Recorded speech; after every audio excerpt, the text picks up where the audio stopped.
Всем привет! Друзья мои, мира вам и крепкого здоровья! Сегодня не совсем обычное видео, я просто готовила обед и решила немножечко вам подснять. Нравится? Готовьте, не нравится? Ну что, на вкус и цвет товарищей нет. Это очень вкусное блюдо, овощи, хорошо подойдет пюрешка картофельная, можно и просто так с серым хлебушком. Ну, посмотрите, нет у вас перцев целых, можно приготовить вот такие очень вкусные перчики. Вот посмотрите, какая капуста становится. Мягкая, пропитанная очень вкусным соусом. Сейчас попробую. Скажу вам, вкусно это? Нежненько, вкусненько. Это очень вкусно. Ну и тефтелька. Посмотрите, какая нежнятина. Конечно, большому куску и рот радуется. Здесь уже внутри картофель. Но такое блюдо абсолютно не испортит и рис. Поехали готовить. Это очень вкусно. И причем количество овощей и их разнообразие не имеет никакой роли. Просто готовьте, и это вкусно. По продуктам. 5 достаточно крупных болгарских перца я порезала вот на такие кусочки. Половинку перца порезала брусочками, чтобы обжаривать вместе с луком. Нам понадобится еще 550 грамм помидоров. Как можно мельче порежьте или пропустите через блендер. 250 грамм репчатого лука, 250 грамм капусты. Я вот ее порезала на такие соцветия. 100 грамм моркови порубила мелким или кубиком, или вот такими брусочками.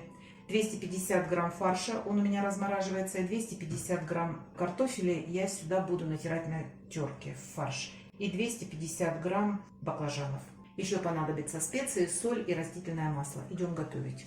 Готовится все очень быстро, а томиться будет это блюдо минут 30. Включаем средний огонь и выливаем примерно 50 грамм растительного масла. Разогреваем. Я буду готовить в казане. Поставила казан, добавила 50 грамм растительного масла и буду обжаривать сначала лук. Лук буду обжаривать примерно 5 минут. Он должен стать прозрачным, смягчиться, ну и пусть немножечко даже поджарится. К обжаренному луку добавляю нарезанные сантиметровым кубиком баклажаны. И буду обжаривать примерно 5 минут на среднем огне. Обязательно перемешиваем периодически. Показалось очень мало масла, и я добавила примерно еще 50 грамм. Но если вы 100 грамм добавите растительного масла сразу, все будет нормально. Потому что баклажаны очень много забирают в себя масла. Так, баклажаны слегка обжарились. Добавляем морковь. Перемешиваем. И сразу же добавляем томаты. Перемешиваем. Ну и сейчас можно посолить. Я добавляю 1,5 стандартные чайные ложки соли и 2 чайные ложки сахара. Периодически перемешивая, обжаривать буду минут 5, не больше, на среднем огне. Специй я пока не добавляю, иначе они улетучатся. Не забываем перемешивать, чтобы не подгорело ничего. 5 минут прошло, я выкладываю вот такой порезанный болгарский перец. Не нарезали вы его и не надо. Я просто половинку болгарского перца порезала, чтобы было больше овощей. Добавляю полстакана, примерно 100-120 грамм воды. Вода кипяченая из чайника. И пробую на соль. Пока все идеально. Делаю чуть меньше огонь, не самый слабый, но чуть ниже среднего. И выкладываю капусточку. Варила борщ и осталась капуста. Но у меня никогда ничего не пропадает. И поверьте, это очень вкусно. Так, выкладываю ее и немножечко утапливаю. Вот так, слегка утапливаем. Ставим огонь чуть ниже среднего, чтобы кипение было, но не активное, чтобы у вас там ничего не сгорело. И оставляем минут на 5-8. А тем временем я сейчас натру картошку на мелкой терке, скорее всего. Можно и на крупной, смотря какая у вас крупная терка. Подсолю этот фарш и покажу, как я начиняю эти кусочки перца. Вот такой фарш получается. Я начала натирать на крупной терке, и мне не понравились эти волокна. И на мелкой терке я натерла картофель. Вместо картофеля можно использовать рис, но заранее его отварите до полуготовности. И вот так начиняю перчик. Фарш не надо, ни яйцо, ничего не надо. Просто подсолите его, чтобы он был соленый. Так, побольше кусочек. Вот так. Делаем вот такую тефтельку. И вкладываем. Я и без перца готовлю. Если бы у меня сейчас не было перца, я бы просто эти кусочки сверху на капустку сложила. Не бойтесь экспериментировать. В основном люди так и готовят. Из чего есть. Редко кто-то в обычной жизни заморачивается. Ну вот, все распределила. Вот такое количество заготовочек получилось. 8 минут прошло. Капустка вся утонула. Можно вот так все перемешать и попробовать на соль. Но на мой вкус пол чайной ложки я добавлю, потому что это должно быть соленым. Добавятся болгарские перцы и мало будет соли. А всего на это количество 2 чайные ложки соли я добавила. И добавлю специи. У меня здесь смесь перцев. Чайную ложку. Здесь у меня кориандр, хмели, сунели, аджика и паприка. Все вместе. Перемешиваем. Добавляем чеснок. Напоминаю, здесь 30 грамм. Я его порубила. Перемешиваю. Я вообще терпеть не могу вареные овощи, кроме картошки. А здесь они немножечко обжаренные, а дальше уже томленые. Это получается очень вкусно.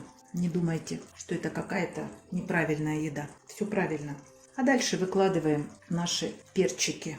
Просто вот так выкладываем. Да и все. Сейчас перцы еще дадут сок. Они все покроются соком.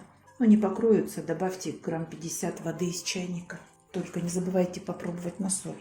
Если вы воды добавляете, естественно, надо досаливать. Вот посмотрите, как у меня четко получилось. И всего было 5 перчиков, которые я резала вот на кусочки.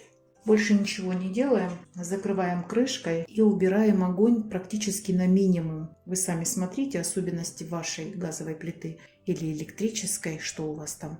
Сейчас перцы начнут пускать сок, и в принципе вот эти все наши фаршированные перцы покроются жидкостью. Но если полностью не покроются, я их немножечко утоплю, но это будет минут через 8. Вот я через 8 минут покажу, в каком они состоянии. Но чтобы у вас там внизу ничего не сгорело, перед тем, как перцы выкладывать, хорошо помешайте, посмотрите, не пригорает ли у вас внутри ко дну овощи. Если пригорают, добавьте немножечко воды. Но что я вам хочу сказать, растительного масла я добавила 100 грамм, потому что количество большое. Если меньше добавите, конечно, будет гореть. Это уже вкусно. Вот сейчас я минут через 8 открою, покажу, в каком они состоянии. Ну вот прошло 8 минут. Как видите, перчик уже утонул. Вот так помешаю легонько, чтобы не переворачивать эти тефтельки. И проверю, все там с донышком нормально. Все нормально, ничего не пригорает. И попробую на соль. Это вот 8 минут они у меня закрытые стоят. На вкус на соль нормально. Вот так полью, чтобы они бледненькими не лежали. При желании можно картофель порезать на 4 части и вот в эти места положить. Все сварится. Ну, это так, если хочется все в одном. Сейчас закрою крышкой и все при таком же кипении на самом маленьком огне я буду готовить минут 20. Больше и не надо. И будем вкусно кушать. Готовьте, друзья мои. Посмотрите, какая красота. Практически из ничего. Вместо баклажана можете обжарить кабачок. Нет у вас кабачка или баклажана, ну добавьте больше моркови. Есть у вас больше капусты, добавьте больше капусты. Здесь абсолютная импровизация. Но нет у вас болгарского перца. Вот такие просто разложите тефтельки без перца и томите. Все это будет так же вкусно. Пробуйте. Обязательно добавляйте соль и сахар для баланса вкуса. Кстати, это очень быстро готовится. Вашего особого внимания и затрат никаких. Ну все, друзья мои, готовьте. И в конце не забудьте добавить зелень. Блюдо готово. Тушила я его ровно 20 минут. Чтобы проверить, готово или нет, попробуйте картошку, которая вот здесь внутри. Если картофель приготовился, значит все приготовилось. Ну вот посмотрите, какие у нас получились тефтельки с овощами. Хочу вам показать, как выглядит капустка и овощи. Вот посмотрите. Сейчас это все с серым хлебушком. Готовьте, друзья. И не забывайте подписываться на наш с Петровичем канал. Пока-пока.